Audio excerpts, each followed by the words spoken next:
सम important points regarding Gauss theorem आपके पास में बोर्ड पे यहाँ कुछ पॉइंट्स लिखे हुए हैं। की पॉइंट्स है गॉस थ्योरम को समझने के लिए, स्किप ना करें। थ्योरी के रिलेटेड पॉइंट है, कॉन्सेप्चुअल बिल्डिंग के लिए, न्यूमेरिकल के लिए, सारे पॉइंट्स आपको काम आने वाले हैं। पहला पॉइंट यहाँ पर हम कवर करते हैं, देख सकते हैं क्लोज सरफेस जो यहाँ पर है in a Gauss law is imaginary known as Gaussian surface. तो आप यहाँ पर क्लोज सरफेस को गॉसियन सरफेस के नाम से जानते हैं, तो ये आपका एक गॉसियन सरफेस है। अब वो कोई सा भी क्लोज सरफेस यहाँ पर हो सकता है। मान लो यहाँ मैंने एक चार्ज रखा हुआ है, अब ये एक स्फेरिकल सरफेस है तो ये गॉसियन सरफेस है। ये ऐसा एक इरेगुलर सरफेस है, ये भी आपका गॉसियन सरफेस है। ये सिलेंड्रिकल सरफेस है तो ये भी आपका एक गॉसियन सरफेस है। तो कई तरीके के गॉसियन सरफेस यहाँ हो सकते हैं और ये सब इमेजिनरी यहाँ पर है। दूसरा पॉइंट यहाँ पर हम कवर करते हैं, Gauss law and Coulomb's law are equivalent. Gauss theorem और कूलम्स लॉ एक दूसरे के यहाँ पर इक्विवेलेंट है। मतलब कूलम्स लॉ को थोड़ा सा इंप्रूव कर दिया तो आपका कौन सा थ्योरम यहाँ पर आ गया, गॉस थ्योरम यहाँ पे आया। तो इट इज बेस्ड ऑन, ये थोड़ा इंपॉर्टेंट है, it is based on inverse square dependence on the distance content in the Coulomb's law. Coulomb's law के बारे में आप जानते ही हैं, के Q1 Q2 डिवाइडेड बाय आपका यहाँ पर आर स्क्वायर। मैं यहाँ लिख देता हूँ, तो ये के Q1 Q2 upon are square. तो आप देख सकते हैं कि is inversely proportional to r square. मैं यहाँ लिखता हूँ इनवर्सली प्रोपोर्शनल टू नीचे आर स्क्वायर। तो therefore valid till Coulomb's law follow inverse square law. और ये यहाँ पर तब तक वैलिड रहेगा जब तक कि कूलम्स लॉ आपका यहाँ इनवर्स स्क्वायर के लॉ को फॉलो करता रहेगा। तो याद रखिएगा दोनों इक्विवेलेंट है और ये तब तक यहाँ पर वैलिड रहता है आपका Gauss theorem till Coulomb's law follow inverse square dependence. अगर कोई क्वेश्चन ऐसे पूछा जाए कि क्या गॉस थ्योरम स्टिल भी फॉलो, कि अगर आपका कूलम्स लॉ फॉलो 1/r³ या रिलेशन 1/r³ में चला जाए, तो आप वहां मना कर देंगे कि रिलेशन यहाँ पर तब लगेगा कि valid till Coulomb's law follow inverse square law, that is 1/r²। तो ये इंपॉर्टेंट पॉइंट था, तो इसको मार्क कर लीजिएगा। पहला पॉइंट तो नॉर्मल सा है, बट सेकंड पॉइंट आपका यहाँ इंपॉर्टेंट है। Gauss theorem is true for any close surface no matter what is the shape and size. याद रखिएगा इससे कोई फर्क नहीं पड़ता कि शेप या साइज यहाँ पर कैसी हो, it is true for all the surfaces. मतलब अगर मैं समझूं ये बोलना क्या चाह रहे हैं, तो आप मान लीजिए यहाँ एक चार्ज रखिए, अब बताओ ये आपका गॉसियन सरफेस है, इस गॉसियन सरफेस को से फ्लक्स यहाँ पर कितना लिखा जाएगा। तो हमने तो ऐसा पढ़ा है कि इस गॉसियन सरफेस के अंदर रखा गया charge divide by epsilon not. तो charge enclose upon epsilon not is the flux यहाँ पर जो होना चाहिए। अगर मैं इस सरफेस की शेप और साइज को चेंज कर दूं, कि अगर मान लीजिए मैंने सरफेस यहाँ पर बनाया होता, तो अब बताइए कितना फ्लक्स है। तो इस वाले गॉसियन सरफेस के अंदर क्यू चार्ज है डिवाइड बाय एप्सिलॉन नॉट, तो उससे भी क्यू बाय एप्सिलॉन नॉट, इससे भी क्यू बाय यहाँ पर एप्सिलॉन नॉट है। और अगर मैं यहाँ पर इसकी शेप चेंज कर दूं, तो देखिए अब बताइए इस वाले गॉसियन सरफेस से कितना फ्लक्स है, तो यहाँ से भी सेम आने वाला है, तो भी answer Q by epsilon not है। तो आप चेक कर सकते हैं कि इन तीनों सरफेसेस से निकलने वाली लाइन तो एक जैसी ही है, तो आप कहीं भी पढ़ लीजिए आंसर अलग कैसे आ सकता है। तो that is true for any close surface. किसी भी क्लोज सरफेस से यहाँ पर आप बोल सकते हैं no matter what is shape and size. तो शेप कैसा हो, साइज यहाँ पर कैसी हो, कोई फर्क नहीं पड़ने वाला। तो इससे भी q by epsilon not, q by epsilon not, q by epsilon not, ये पॉइंट भी आपका यहाँ पर इंपॉर्टेंट है।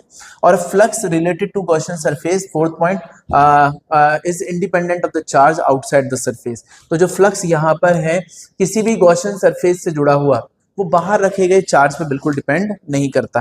खुद ही बताइए, मान लीजिए मैंने यहाँ पर एक चार्ज रख दिया Q1, एक चार्ज रख दिया Q2, एक चार्ज रख दिया Q3 और एक चार्ज यहाँ रख दिया Q4। तो what is the electric flux through the Gaussian surface. तो वो तो बोलते हैं कि सरफेस के अंदर रखे गए चार्ज के अलजेब्रिक सम करिए। अब यहाँ रखा गया चार्ज तो है Q1 plus Q2 plus Q3 divided by आपका एप्सिलॉन नॉट। तो तीनों चार्जेस का algebraic sum divide by epsilon not. ये वाला चार्ज का रोल यहाँ क्या है, तो आप बोल सकते हैं is independent of the charge outside the surface. मतलब उसके बाहर रखे गए चार्ज का कोई भी रोल यहाँ पर नहीं है। तो बाहर अगर आपने कोई चार्ज रखा हुआ है तो उससे फ्लक्स को आप यहाँ नहीं गिनेंगे। तो इस वाले गॉसियन सरफेस से तीनों algebraic sum divide by epsilon naught. अगर आप यहाँ और भी कोई चार्ज रख देते हैं Q5 और यहाँ रख दिया Q6 और अगर मान लो मैंने यहाँ रख दिया Q7, तो आप चेक करेंगे इन तीनों का फ्लक्स यहाँ नहीं लिया जाएगा।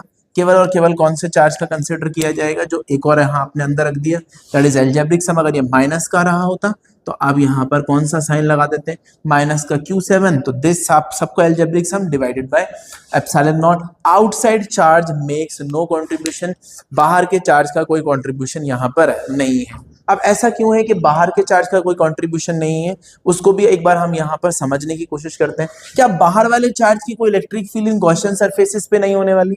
क्या इनकी इलेक्ट्रिक फील्ड यहाँ है या नहीं? तो हम बोलेंगे बिल्कुल इनकी इलेक्ट्रिक फील्ड यहाँ पर है।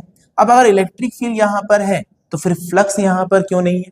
तो आप देख सकते हैं कि जब मैं इस वाले सरफेस को देखता हूं, ये वाला मैंने सरफेस जो मार्क किया, तो इस सरफेस को आप देखो, ये इस सरफेस को अगर आप ऑब्जर्व करें, ये ऐसे बाहर की तरफ देख रहा है उधर, तो ये सरफेस जो है यहाँ पर आप बोल सकते हैं एरिया इस तरफ देखेगा और इलेक्ट्रिक फील्ड की डायरेक्शन वहां पीछे की तरफ। तो इलेक्ट्रिक फील्ड में और एरिया में एंगल यहाँ पर कितना है 180 डिग्री। और अगर आप इस वाले सरफेस को देखें, यहाँ वाले आगे वाले सरफेस को, तो आगे वाला सरफेस इसी तरफ देख रहा है और इलेक्ट्रिक फील्ड भी यहाँ पर इधर ही है।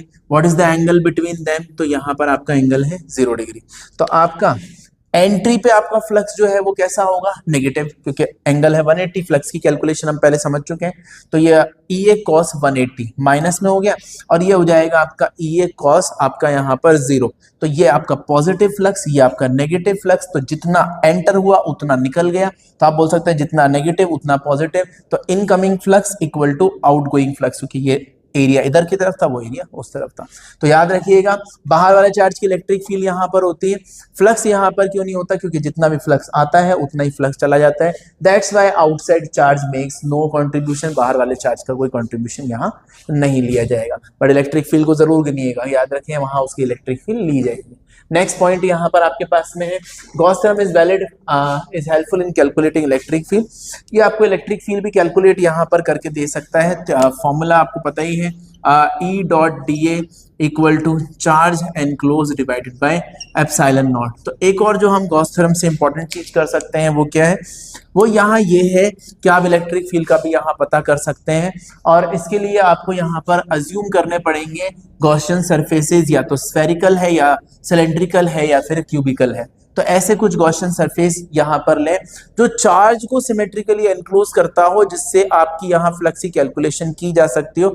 मतलब या तो उसके एंगल जो है वो कैसे होने चाहिए? Electric field is either parallel और perpendicular to the various faces. उनके इलेक्ट्रिक फील्ड के एंगल यहाँ पर या तो परपेंडिकुलर होने चाहिए या पैरेलल होने चाहिए। जैसे मान लीजिए मैंने एक कोई रॉड है, उससे फ्लक्स गिनने जा रहा हूँ। अब आप चेक कर सकते हैं इस केस में या तो आपका एरिया देखो, तो एरिया ऊपर देख रहा है, इलेक्ट्रिक फील्ड इधर देख रही है, तो इनमें 90 डिग्री का एंगल है। या फिर एरिया इधर देख रहा है, देखो आउटर सरफेस और इलेक्ट्रिक फील्ड इधर देख रही है, तो यहाँ पर आपका 0 डिग्री का एंगल है। तो या तो एंगल आपका 0 डिग्री का होना चाहिए या फिर एंगल 90 डिग्री का होना चाहिए। मतलब मैं इलेक्ट्रिक फ्लक्स की कैलकुलेशन तो परफॉर्म कर सकूं, तो इसके लिए surface spherical, cylindrical, cubical, either parallel और perpendicular to the various faces. इनके फेसेस के ये सारी चीजें यहाँ परपेंडिकुलर आनी चाहिए। अगर एक से ज्यादा सिमेट्री हो तो देखो 1 2 3 सरफेस, एक ऊपर एक साइड में और एक नीचे, तो हम एक से ज्यादा बार अप्लाई कर देंगे फ्लक्स स्केलर क्वांटिटी, एक ऐसे अलग अलग सरफेसेस के लिए बनाएंगे और यहाँ पर ऐसे सॉल्व करेंगे। जब हम डेरिवेशन परफॉर्म करेंगे तब हम इन सब चीजों के बारे में वहां और अच्छे से बात समझेंगे। सारे पॉइंट्स इंपॉर्टेंट है, आप प्रिपेयर करिएगा। नेक्स्ट वीडियो मिलते हैं, बाय।